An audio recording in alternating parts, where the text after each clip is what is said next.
నమస్కారం city news కి స్వాగతం। ప్రభుత్వ ఆదేశాల మేరకు పట్టణంలోని సినిమా హాళ్లలో అధికారులు తనిఖీలు నిర్వహించారు।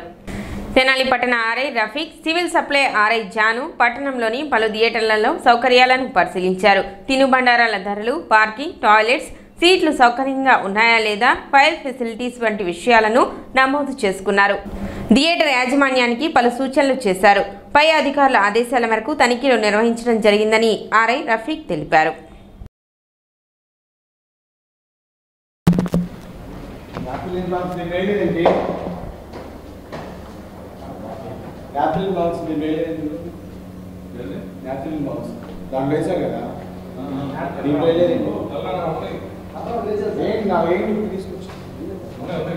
ఏంటి ఇప్పుడు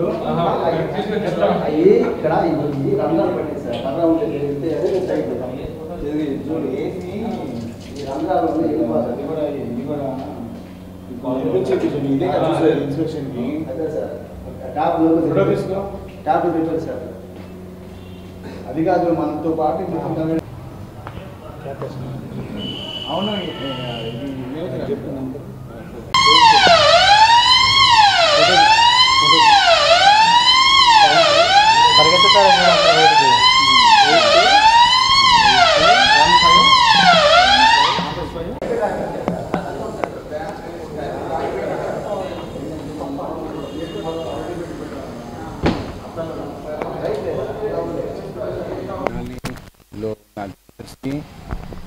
సిఎస్ఆర్ గారు నేను ఇద్దరం కూడా థియేటర్ యొక్క parking facility, sanitations, toilets, pricing లిస్టులు, టికెట్ల యొక్క మరియు ఫైర్ ఎగ్జిట్లు ఎలా ఉన్నాయో వాటికి సంబంధించి ఇన్స్పెక్ట్ చేయమని చెప్పి పై అధికారులు తెలిపి ఉన్నారు। దానిలో భాగంగా మేము అన్ని థియేటర్స్ ఇన్స్పెక్ట్ చేస్తున్నాము।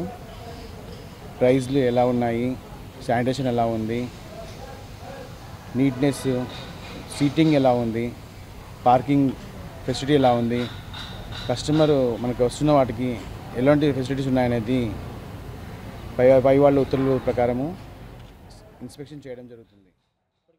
తెనాలిలో రౌడీ షీటర్ల దాడికి సంబంధించి బాధితుడు చిరంజీవి భార్య కళ్యాణి వీడియోను విడుదల చేశారు। తాను కూడా దళిత మహిళనేనని, తల్లి తండ్రి లేరని, బీసీ సామాజిక వర్గానికి చెందిన చిరంజీవిని 10 ఏళ్ల క్రితం వివాహం చేసుకున్నానని, నన్ను నా పిల్లలను బాగా చూసుకుంటారని వీడియోలో పేర్కొన్నారు। ఐతానగర్లో నా దళితులంతా ఉన్నారని, నాకు అండగా ఉంటారనే ధైర్యంతో నివాసం ఉంటే నా భర్త కానిస్టేబుల్ అయినప్పటికీ రౌడీ షీటర్లు ఇటీవల దాడి చేసి చంపబోతే మేము కేసు పెట్టామని, ఆ కేసులో దాడికి పాల్పడిన దళితులను పోలీసులు పట్టుకొని దండిస్తే నా సామాజిక వర్గానికి చెందిన సంఘాలే దానిని వ్యతిరేకించి రౌడీ షీటర్లకు అండగా నిలవడం బాధ కలిగించిందని కన్నీటి పర్యంతరమయ్యారు। 10 సంవత్సరాల క్రితం నేను బీసీ కులానికి చెందిన కన్నా చిరంజీవిని వివాహం చేసుకున్నాను। మా ఆయన ఉద్యోగరీత్యా తెనాలిలో ఐతనగర్లో నివాసం ఉంటున్నాను। నేను మాల కులానికి చెందిన అమ్మాయిని, నాకు తల్లిదండ్రులు లేరు। నా భర్త నన్ను కంటి రెప్పలా చూసుకుంటున్నాడు। నేను ఈ ఐతనగర్లో ఎందుకు ఉంటున్నానంటే మా కులానికి చెందిన వాళ్ళు ఉన్నారని భరోసాతో నేను ఉంటున్నాను। నా భర్త పట్టుకొని పోలీస్ స్టేషన్లో వర్క్ చేస్తున్నారు। నా భర్త ఇంటి బయలుదేరే క్రమంలో సమయంలో రౌడీ షీటర్లు దాడి చేసి మారున ఆయుధాలతో చంపబోయారు।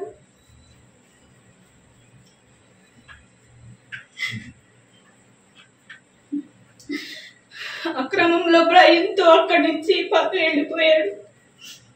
వాళ్ళు పలు కేసుల్లో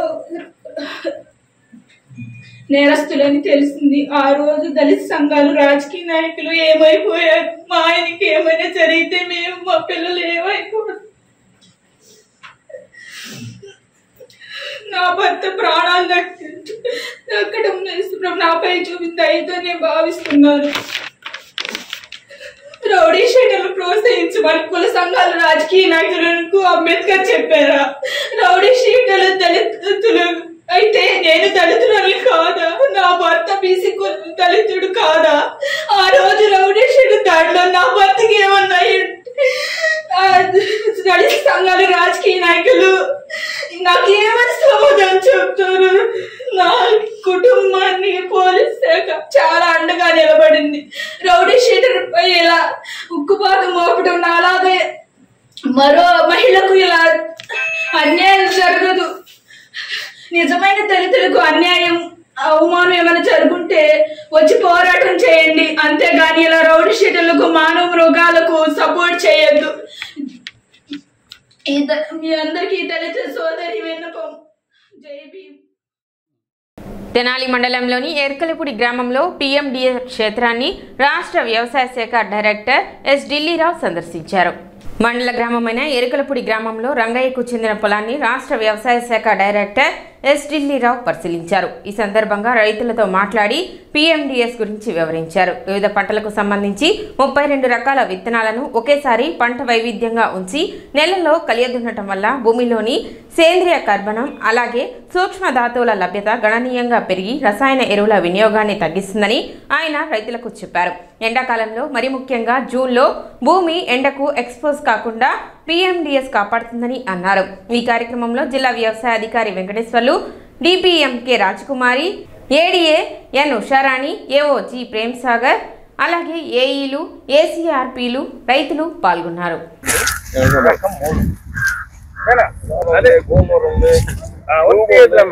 అంటే ఇప్పుడు దీన్ని ఇప్పుడు మొక్కజొన్న పంట అయిపోవడానికి ఎక్కువ రోజులు టైం పడుతుంది. నాదేమో జొన్న కదా, అది తక్కువ రోజులు పంట. అక్కడ తేడా నాకు వీళ్ళకి దాదాపు 15 రోజులు తేడా ఉంది.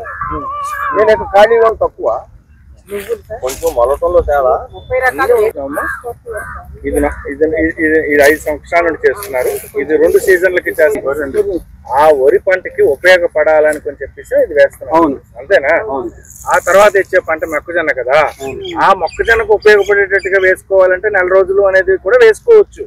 ఇది కేవలం ఖరీఫ్ లోనే వేసుకోవాలి, 5వ నెలలోనే వేసుకోవాలి అన్నదేం కాదు సార్. ఇప్పుడు ఇది వేస్తే ఈ ఒక్క పంటకే కాదు, 2వ పంటకు కూడా ఉపయోగం ఉంటుంది సార్.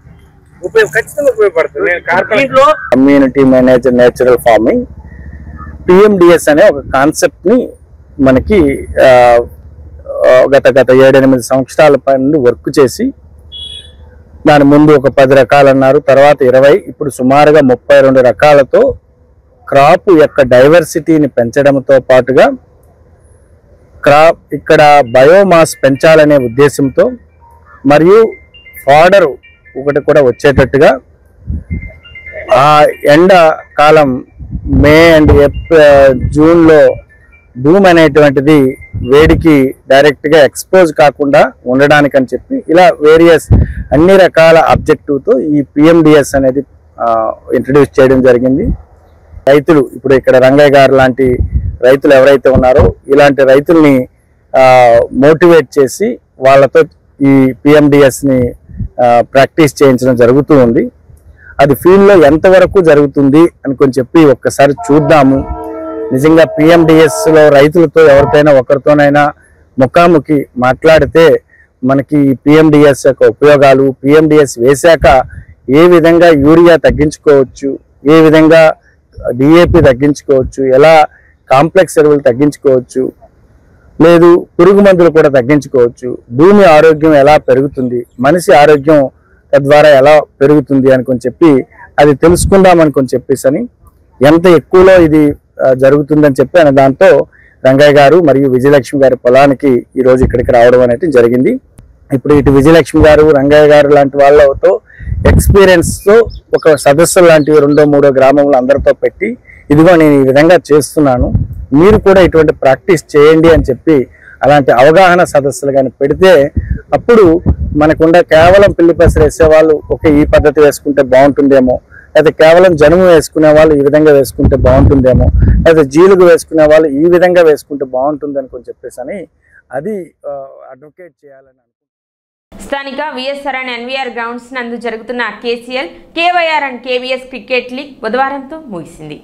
చివరి రోజు గుంటూరు మిర్చి సూపర్ కింగ్స్కి మధ్య ఫైనల్ మ్యాచ్ జరగగా గుంటూరు మిర్చి విజేతగా నిలిచింది. ఈ సందర్భంగా పోటీల అనంతరం విజేతలకు 10,516 రూపాయలు మరియు మెమెంటో అందజేశారు.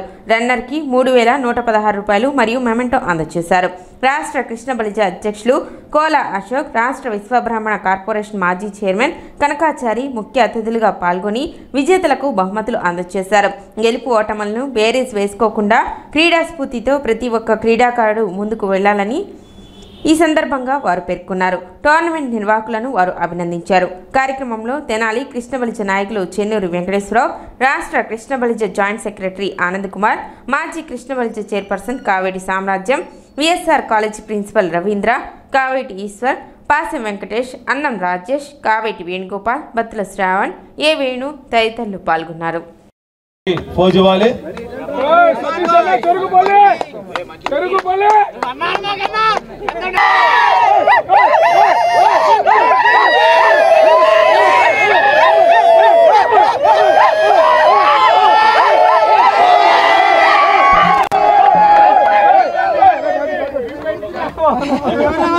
ఒక ఫోటో దిగాది దిగుతురా మన దగ్గరే ఉంటుంది.